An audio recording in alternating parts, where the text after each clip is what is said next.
Assalamualaikum. Waalaikumsalam. Mari Bu, silakan masuk. Silakan duduk Ibu. Selamat pagi Ibu, perkenalkan saya Bidan Greta yang jaga pada pagi hari ini. Sebelumnya ada yang bisa saya bantu? Gini Bu Bidan, saya ingin mengetahui tentang pemberian ASI yang benar. Oh iya, di sini nanti saya akan memberikan konseling tentang bagaimana cara pemberian ASI eksklusif yang benar. Nah, sebelumnya ini dengan Ibu siapa? Nyonya K, Nyonya K, umurnya Ibu? 24 tahun. Ya, pernah perpus satu kali ya Bu ya. Iya. Untuk keluarnya tadi belum mengerti tentang pemberian ASI eksklusif yang benar. Baik, sebelum dilakukan tindakan, saya izin untuk menjaga privasi ya Bu. Iya. Menutup induk dan tirai.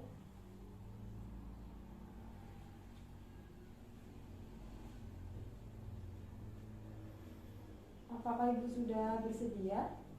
Sudah. Kalau sudah, di sini saya akan jelaskan dulu tujuannya untuk mengetahui Ibu supaya mengetahui bagaimana cara pemberian ASI eksklusif yang benar. Yang pertama, saya jelaskan dulu pengertian dari ASI eksklusif. ASI sendiri itu ASI dari ibu yang keluar pertama kali itu dinamakan kolostrum. Dan mengapa dikatakan eksklusif? Itu dikarenakan ASI eksklusif itu diberikan kepada bayi selama 6 bulan penuh tanpa ditambahkan dengan makanan cairan yang lain.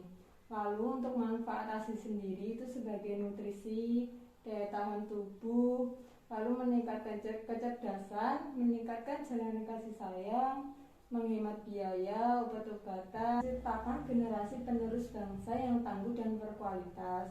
Lalu untuk zat kekebalan dalam ASI itu ada beberapa ya Bu ya. Yang pertama ada faktor bifidus, itu mendukung proses perkembangan bakteri yang menguntungkan dalam usus bayi untuk mencegah pertumbuhan bakteri yang merugikan. Lalu laktoferin itu mengikat zat besi dalam ASI sehingga zat besi tidak digunakan oleh bakteri patogen untuk pertumbuhannya. Lalu ada anti alergi, mengandung zat antivirus polio, lalu untuk membantu pertumbuhan selaput usus bayi sebagai perisai untuk menghindari zat-zat merugikan yang masuk ke dalam peredaran darah.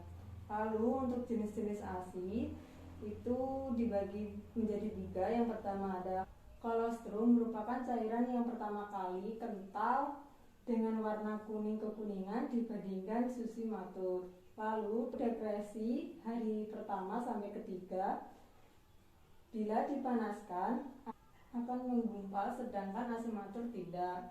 Lalu kolostrum merupakan pencahar yang ideal untuk membersihkan mekonium dari usus bayi yang baru lahir dan mempersiapkan saluran pencernaan makanan bagi bayi makanan yang akan datang.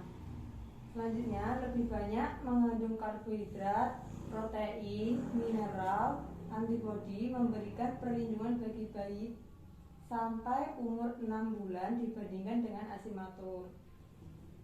Sedangkan untuk air susu masa peralihan itu merupakan ASI peralihan dari kolostrum sampai menjadi ASI yang matur.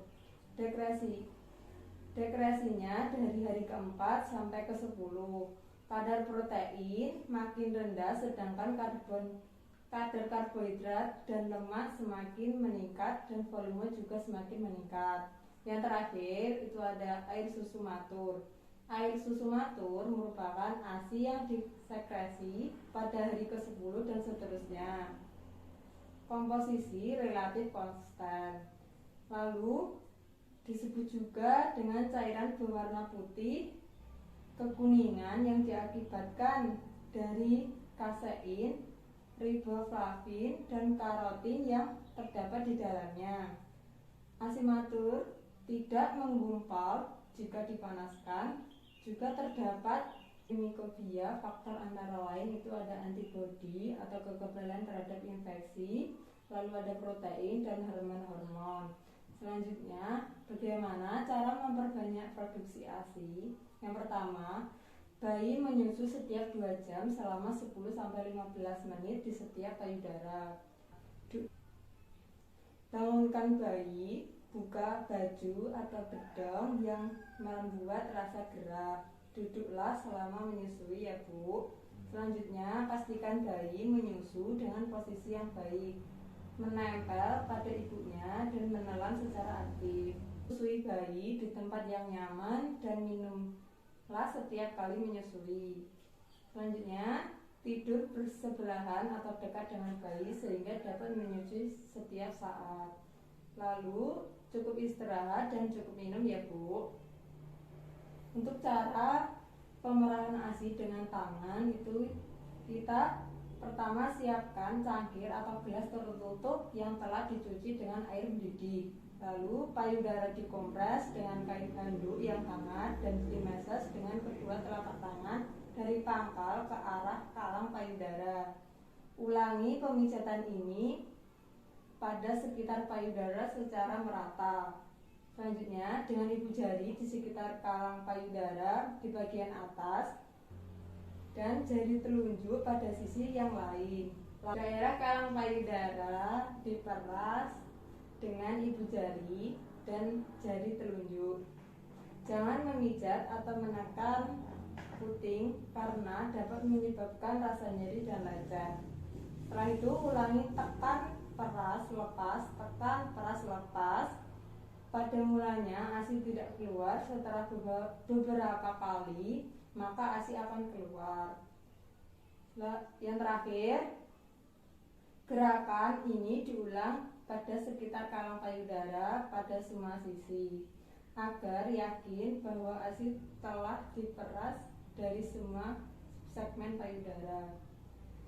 Untuk cara penyimpanan dan pemberian ASI perah itu di udara terbuka atau bebas selama 6-8 jam di lemari pendingin atau beku dengan suhu minus 18 sampai 0 Celcius.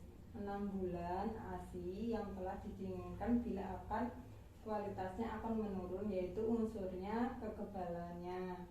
ASI tersebut cukup didiamkan beberapa saat di dalam suhu kamar atau direndam di dalam wadah yang telah berisi air panas.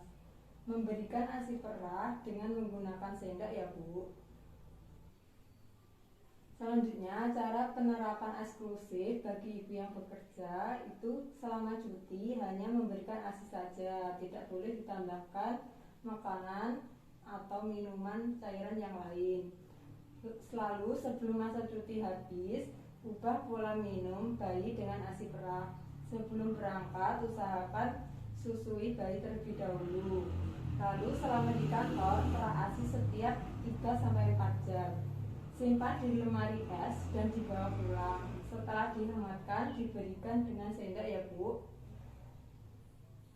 Baik, untuk penjelasan atau edukasi tentang ASI eksklusif sudah selesai. Apakah ada yang ditanyakan Bu? Tidak ada. Kalau tidak ada, saya evaluasi sedikit ya Bu. Untuk cara pemerahan ASI eksklusif bagi ibu bekerja tadi seperti apa saja ya Bu ya? Tolong sebutkan. Contohnya, selama cuti hanya memberikan ASI saja, tidak boleh campur dengan minuman yang lain. Sebelum masa cuti habis, ubah pola minum bayi dengan ASI perah dan sebagainya. Baik, betul sekali Ibu. Berarti Ibu sudah mengerti nggih apa yang tadi saya jelaskan. Terima kasih atas kunjungannya Ibu. Ya, sama-sama Bu. Ya udah, saya langsung pamit dulu ya Bu. Ya Ibu, sama-sama. Hati-hati di jalan ya Bu. Iya.